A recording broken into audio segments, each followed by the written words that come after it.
ये शिक्षा जो मिली है इसका उद्देश्य ये है कि हम भगवान पहचान लेंगे, अपना पीछा छुटवा लेंगे और वहाँ चले जाओगे जहाँ जरा और मरण नहीं होता, वहाँ वृद्धावस्था नहीं होती, वहाँ पर मृत्यु नहीं होती।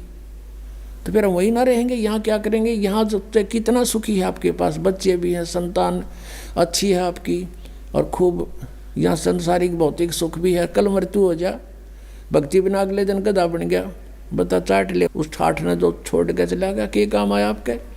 तो परमात्मा कहते हैं हम जब मृत्यु तो होगी होगी, ये परिवार भी आपके साथ नहीं जाएगा, ठीक है, इसमें रहते हुए बच्चों को भी इस मार्ग पर लगाओ, इसी सीढ़ी पर चढ़ा दे उनको भी, और आशा करे कि दोबारा यहाँ नहीं आएंगे। हे भगवान, सपने में भी नहीं सोचा फिर जन्म हो मेरा आया, फिर जन्म हो गया या दुर्गति फिर शुरू है जो ई सफ़र कर रहे हो आप, ना जाने कब ये पूरा हो जा, कब छोड़ के जाना पड़ जा। ऐसे कैर में हम रह रहे हैं, कति निश्चिंत ठाठ बना रहे हैं, नाचें कूदें भंगड़े पावें ऐसे गंदे लोक में, और नाचन कूदन का गाने सुने फिल्म देखें, ये कैसी रुचि बन जाती है आप लोगों की। फिर आपका छींट नहीं लाग रही इस ज्ञान की, आपने समझा नहीं इस परमात्मा क्या कहने आए थे हमारे लिए, तुम कहाँ पड़े हो और निकलो यहाँ से, फिर हमारा छींट नहीं लगी अभी। तो हमारे गहराई से जख्म बनना चाहिए अंदर शरीर में, आत्मा में, कि हम कहाँ रह रहे हैं। नानक साहब जी से पूछा था कि आप यहाँ हमेशा मायूस से रहते हो, तब उन्होंने कहा था भाई मायूस क्यों ना रहे, ना जाने यहाँ के बिजली पड़ जाए 1 मिनट में, ना जाने काल की कर डारे किस विध डल जा पासावे, और जिनाते सरते मौत खुड़कती उनानू केड़ा हंसावे। एक विवाह हुआ, विवाह की तैयारी थी, लड़के वाले नाचों कूदन डीजे ला रखे, बहुत मस्ता रखा। अगले दिन बारात जावे थी, 20 किलोमीटर गए थे अपने शहर से, वहाँ दुर्घटना होगी, दूल्हा भी मर गया और 5 और मर गए। पहले दिन तक डीजे बाजे नाचे थे, अगले दिन समाचार पेपरों में उनकी रोते हुए बिलखते हुए की चित्र देख के आत्मा रो रही थी कि भगवान, हे परमात्मा, बड़ी आँख खोली आपने हमारी। कहते ना जाने काल की कर डारे किस विध ढल जा पासावे, और जिनाते सरते मौत खुड़कती उन्होंने केड़ा हंसावे। 1 सेकंड का भरोसा नहीं के बिजली गिर जा और यहाँ नाचे कूद फंड करे, तो बिना ज्ञान के नशे में आदमी ऐसी गलती कर सकता है। कबीर ये माया अटपटी सब गट आन अड़ी, और किस किस ने समझाऊं या कुएं भांग पड़ी। तो अब ये भांग को उतारने का एंटीबायोटिक कैप्सूल, ये प्रवचन और ये ज्ञान, ये मंत्र रूपी औषधि आपको कानों के माध्यम से प्रवेश की जा रही है। तो इससे जब पता चलेगा, अध्यात्म ज्ञान से परिचित होंगे, तब हम सफल होंगे। अब हमने ये देखना है कि वो परमात्मा जिसकी हम खोज कर रहे थे और जिसकी लीला हम कहाँ मानते थे, वेदों में, गीता जी में और पुराणों में, तो अब वही सदग्रंथ हम खुद पढ़ रहे हैं। अब हम खुद पढ़ रहे हैं और पढ़ का अपने निर्णय कर रहे हैं, क्योंकि हमारे पास वो मास्टर की है जिससे हम सब सदग्रंथों को समझ सकते हैं। वो हमारे पास कुंजी है, वो सृष्टि रचना जो परमात्मा ने स्वयं आकर बताई थी 600 वर्ष पहले, कि ऐसे ऐसे आप वहाँ रहा करते थे सतलोक में, वहाँ आपने गलती की थी, काल ने तप किया था, तुम उस पर आसक्त हो गए, भगवान से मन हट गया, इसके साथ आगे, और यहाँ फिर इसने तुम्हारे को दुखी इसलिए कर रखा है कि वो परमात्मा दुखी होगा जितना मैं इन न सताऊँगा। हमें जितना ये दुखी कर सकता उतना कर रहा है ये, और क्योंकि हम इसके नहीं हैं, हम अपने कबीर भगवान के बच्चे हैं। अब वो रोता है हमारे लिए क्योंकि हम उसकी आत्मा है, गलती करके आ जरूर गए लेकिन उसको भी दुख है। जैसे किसी की बेटी बिगड़ जा, लड़का बिगड़ गया और नालायक लड़के तो ब्याह कर दिया उस लड़की ने, फिर वो उसको तंग कर रहा है माता पिता के ऊपर क्या होकर, फिर वो माता पिता फिर भी रो रहे हैं, मेरी बेटी दुखी हो रही है, वो चैन से नहीं रह सकती। तो वही स्थिति हमारी यहाँ पर है। तो ये इतना दुखी कर रहा है आपको कि हालत कर रखी आपकी, जीना छोड़ रखा है, और हम फिर भी यही सोचते हैं कि ना ऐसा ही जीवन होगा। ये तो नरक भोग रहे हैं, चाहे यहाँ पर प्रधानमंत्री क्यों ना हो, 36 बीमारी पावेंगी, टेंशन 100 की 100, घर में कोई और बीमारी पैदा हो रही होगी, ना जाने क्या घटना घट रही। तो कहने का भाव ये है, हमने इस सारे अध्यात्म को समझना और फिर हमने उस भगवान को पहचानना है।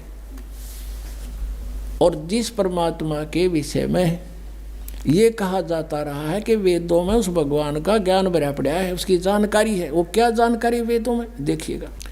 ऋग्वेद मंडल नंबर 9 सूक्त नंबर 1, ये देखिएगा। प्रकाशक हैं सर्वदेशिक आर्य प्रतिनिधि सभा, महर्षि दयानंद भवन, रामलीला मैदान, नई दिल्ली से।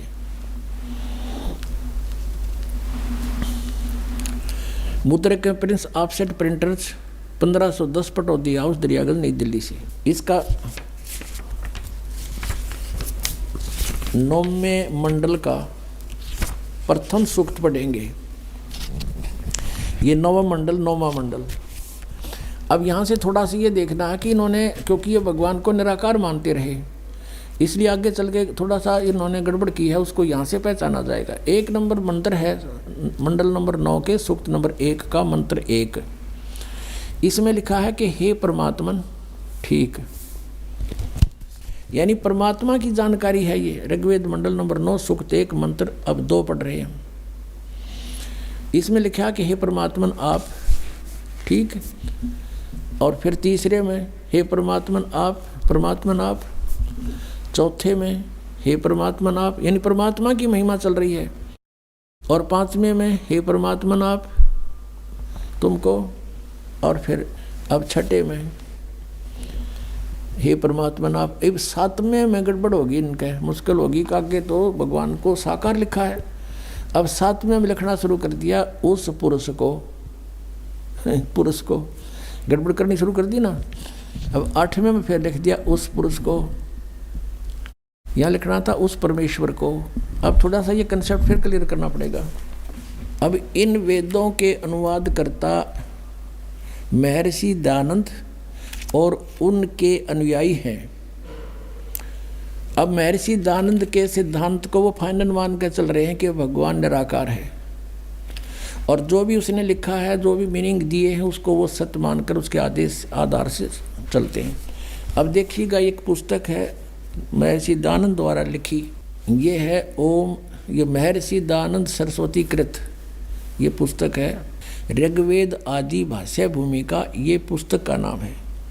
और ये कहाँ से छपी है? सर्वदेशिक आर्य प्रतिनिधि सभा, महर्षि दयानंद भवन, 3/5, आसफ अली रोड, दिल्ली 2 नई दिल्ली 2 से।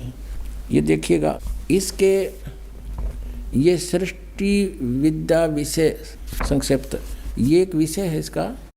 ऋग्वेद आदि भाष्य भूमिका वही चल रही है। इसके पृष्ठ नंबर 125 पे इसने कंसेप्ट क्लियर कर दिया है। देखिएगा नीचे,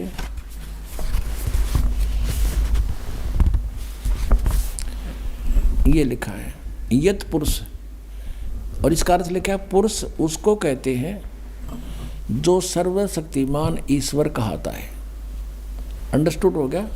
पुरुष माने परमेश्वर, पुरुष उसको कहते हैं, दयानंद की लिखी हुई है, अनुवाद किया हुआ है, जो सर्वशक्तिमान ईश्वर कहाता है, यानी सर्वशक्तिमान।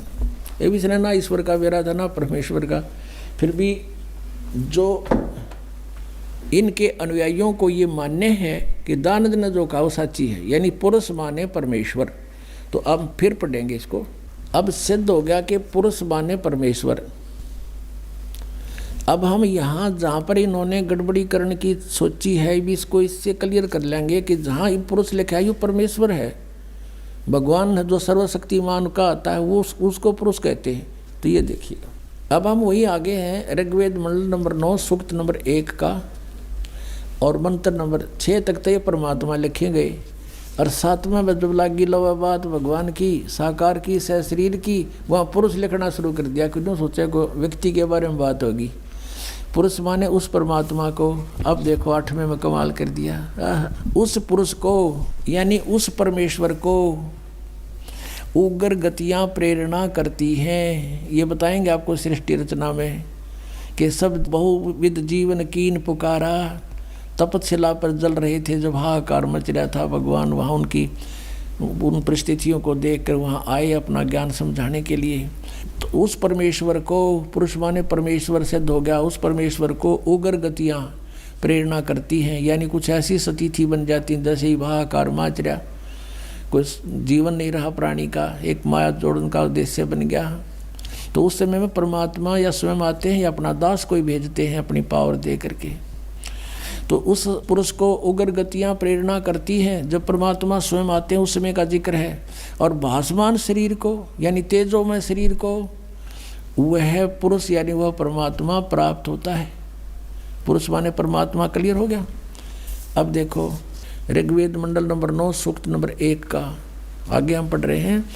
और जिसमें 3 प्रकार से दूसरों का वारण माने कल्याण करने वाला मधु में शरीर मिलता है। मधु में यानी बड़ा प्यारा शरीर मिलता है। वो 3 प्रकार के शरीर से सबका सब व्यवस्था को संभालता है। ये भी क्लियर हो गया। फिर उसमें से दूसरी प्रकार की जो लीला वो यहाँ लिखी है कि अभी अदन्या उत्सरंती धेनुव शिशुम सोम इंद्राय पातवे।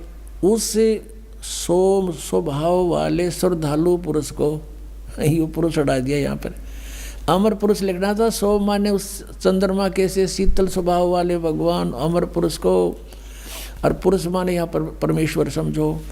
उस सोम स्वभाव वाले परमेश्वर को जो शिशु रूप में, शिशुम, ये शिशुम मूल पाठ में शिशुम लिखा है। शिशुम कुमार अवस्था में ही यानी जब वो बालक रूप में प्रकट होते हैं। अभी अधन्या, अधन्या माने बिना धनाई, जिसको सांड ने टच ना किया हो। कंवारी, अभी माने पूर्ण रूपेण, सब प्रकार से पूर्ण रूपेण अधन्या, जो सांड के द्वारा कभी सथाई ना गई हो। तो इस कहने का भाव कि कंवारी गायें गौवें धेनु गौवें तृप्त करती हैं। उनकी परवरिश की लीला इन कंवारी गायों के द्वारा होती है जब परमात्मा सी स्वरूप धारण करके आते हैं। ये तो बता दिया वेदों ने, और चारों वेदों में इसका रहकर प्रकरण है। बहुत कोई प्रसंग है इसके। अब इसमें विशेष कंसेप्ट क्लियर है इसलिए एक ही दिखाते हैं, समय आने पर फिर और दिखाया करेंगे। अब वो सूक्ष्म वेद में लिखा है उस परमेश्वर ने जो लीला की थी।